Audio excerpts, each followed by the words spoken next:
Alright.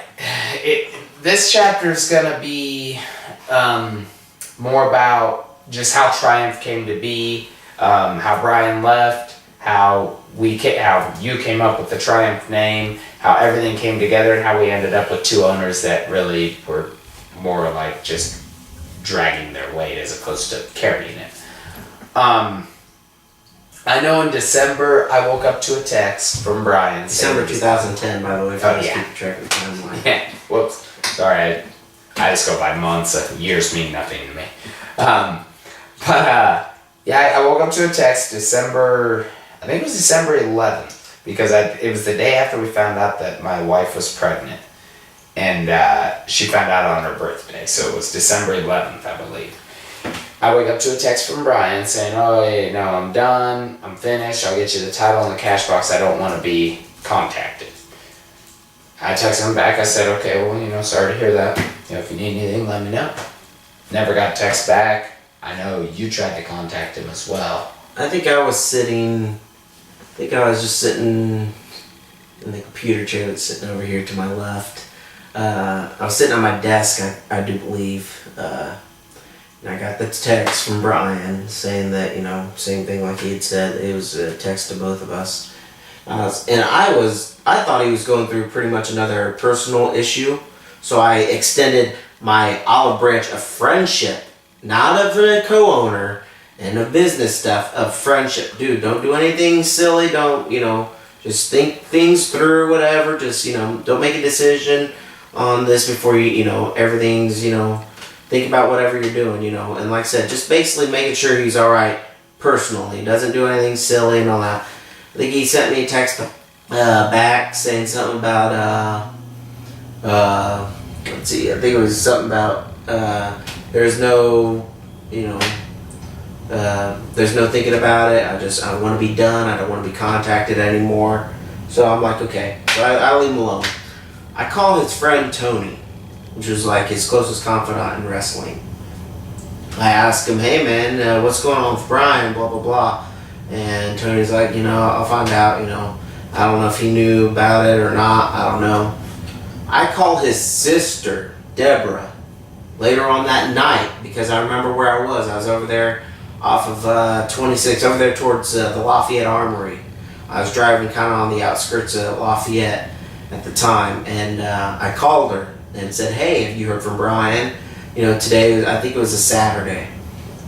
And, I'm going, talking with her or whatever. She's like, "No, I'll find out." We're even kind of joking about some different stuff. It was a 5 or 10 minute conversation. And, she goes on, we just cordial talking, whatever. So, okay, that's that. And it kind of bugs me, but I'm like, okay, whatever. That following Monday, I do believe it was 2 days later, I got a long message from Deborah saying he's through with you. He just wants to be left alone.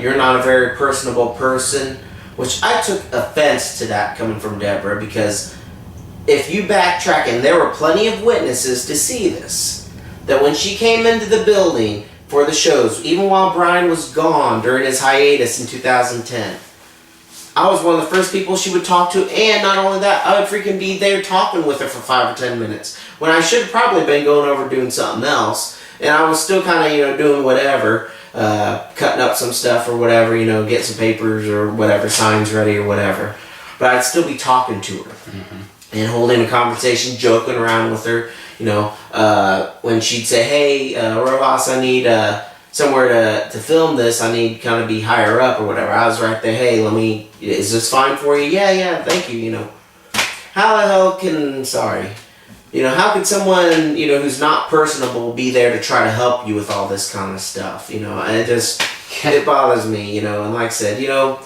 just like we're going to say, it's more now just reviewing the story.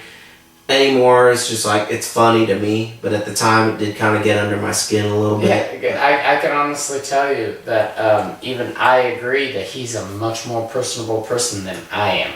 And the thing is, I think anybody would agree with it, and honestly, all the help he gave Deborah, all the conversations he had with Deborah, is a lot more than what I would have done. So, and to be honest, Deborah just annoyed me. And I'm not saying that because, oh yeah, she's Brian's sister, I got heat. No, I'm saying it because honestly she did. She's one of those people I kind of tried to avoid. And so, the fact that he would go out of his way, and she never said anything bad about me, aside, well, she did end up posting a Facebook status shortly after my mom passed. Brian had texted me, and I'll touch on this later probably. Well, actually, I guess I can just explain it now. Brian had texted me something about, oh, seasons change, things will get better, like giving his condolences. And I texted him back and said, I know what you're doing, and I'd be able to appreciate it if I didn't have so much hate for you right now. I was like, just leave me alone. And I guess she went on Facebook, because Billy told me about it. She went on Facebook and was like, when someone extends their condolences, the least you can do is accept it, or, it's out of respect or something. And other than that, though, she has never said anything negative about me. But yet she sat there and said, you're not personable. Yet I'm the one who always tried to avoid her and didn't really enjoy talking to her at all. So, I just find that funny. Apparently she doesn't know how to read people. Okay. Yeah, we digress a lot. Yeah. Anyway, so we, December rolls around, and this where kind of let Hadley take over, because he was one who was exchanging texts back and forth with Brian about buying Brian's half, because Brian had said, I think he had sent, I don't know if he sent both of us a text or just him. I think he sent both of us a text saying that he had some interested bidders for his half. He wanted to make sure he walked away with something to that effect. Yeah, and he had sent that text, and I texted him back and said, okay, NWA, referencing how Sean and Guy tried to screw BMF. And he's like, no, it's not NWA, and you went on Facebook and were like, okay, you want to play dirty, Mr. Roberts, that's fine, or something. And he's like, you better tell Rojas to reel it in, because I'm not screwing anybody over, I'm just getting what I deserve or something. And I was like, I'm not telling him to reel anything in, you're screwing us over by not giving us first bid. And he's like, well, you guys haven't paid Martin, why would I offer it to you? So I texted him back later that night. He got back to me the following morning. But I texted him. I said, how much you want for it? He told me his price. And I said, okay. I said, I'll look at our finances. We'll look at our finances. I'll give you an answer no later than, I think I said, 2 days from now. And he never got back to me. But I assumed, because he had said that, he wasn't trying to screw anybody over. He wanted out, and he wanted to just, be out completely. And I remember telling him that I had a blog locked and ready to go, cocked and ready to go for him. That when he sent that text, the night before about selling. And he's like, see, and that's another reason why I think I want to get out of the business, all the drama and stuff. And I was like, well, things will never be the same between us, but I'm hoping that, we can at least end this amicably and walk away, peacefully. I never got a text back. So I'm thinking, okay, we're good. So I texted him back later that night. I had to go pick my wife up from work, but before I left, I texted him. And we were living in, we had just moved to Lebanon, and we were cleaning out our indie apartment that night. And I think we went to a movie after I picked her up from work, and then we went and cleaned out our apartment. Well, anyway, I remember, I texted him saying, hey, I'll have your money tomorrow, because we were going to go pay Mark that day. I know you were paying him earlier in the day. I was paying him later in the afternoon.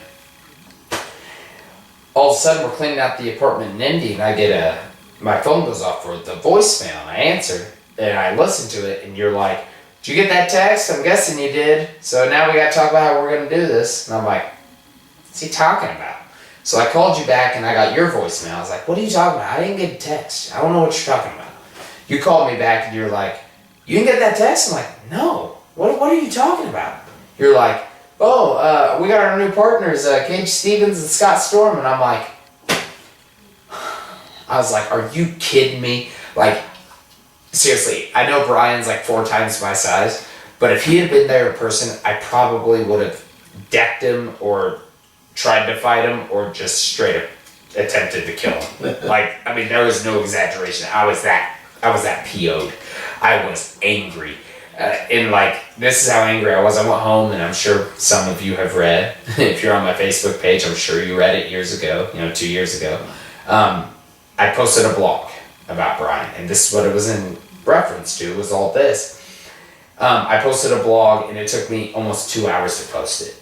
because I was typing. I started it when my wife put in Serendipity, and I finished it as the credits rolled. That's how long it took me.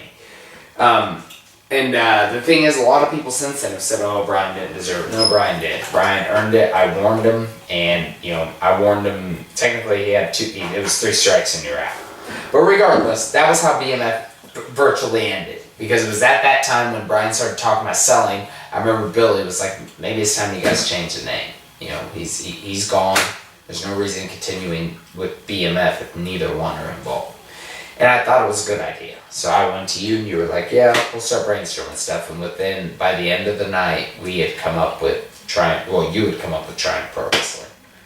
I'd come up with a few names, but I even wasn't too married to any of them. I was just like throwing names out there to try to get the name change going. And you hit me up with Triumhp Pro Wrestling before I even hit you with anything. And I was like, "Wow, that's really good." And it just kind of rolled from there. And then, of course, we had Scott Storm and KG Stevens come in as owners. And we met with them at that following show, the December show. I know I was due to wrestle Osiris. We were continuing our storyline. I was going to wrestle Osiris. Pretty much, I had picked Hadley's opponent the month before, which was Damien Minister. He had picked my opponent for December, that being Osiris. Yeah, it's Osiris kind of a game was a fun match. One-upmanship. Yeah, which, by the way, if anybody out there has that on tape, we both I'd love to see it. I'd love to. But anyway, so we meet with them. We sit at a table there at the Lafayette Theater, and we're saying, hey, kind of brushing everything under the rug of what happened back in April of that year with Scott, of saying, now you're an owner now, let's just kind of let bygones be bygones, because we don't really need that stuff, and so, they also kind of agreed that, supposedly I was the elder statesman. In other words, I had just less hair than everybody. I don't know. But, so, we talked about some ideas and we're cool with it. I don't know what all was discussed, but we left really cool. I mean, I was like, well, maybe this will work. It'll be tough, but I think it'll work. I had more of an optimistic outlook after that meeting. December show goes off, no problem. January rolls, no problem. January had a problem. That was the night of the barbed wire match. And Kid couldn't make it. And Kid couldn't make it, so Kid had suggested PT. And I don't remember if he suggested to Tony or who it was, but he suggested to someone, and word got back to us, and we were just like, that's not good. No one in our locker room likes him. And especially me. And then we had decided we were going to put us as the main and just step it up, because that was the second match of our storyline that we were having. That was like our second time in the ring together. We thought, okay, let's just step it up a notch, be more intense. And then I think it was the week of the show or something, we find out that Scott had made a deal with Kid to bring in PT. So I'm like, okay. So then, the Friday before the show, 2 days before the show, I texted Scott. I was like, hey, I was doing the cash box. I was like, hey, how much is PT charging? And I will never forget this. He gets back to me and goes, I don't know, I'm finding out. So he booked a guy without finding out how much it was going to cost us, especially in a barbed wire situation. I'm like, oh my God, you're an idiot. That's independent promoters, Wrestling 101. Yeah. If you're going to book someone, find out their price.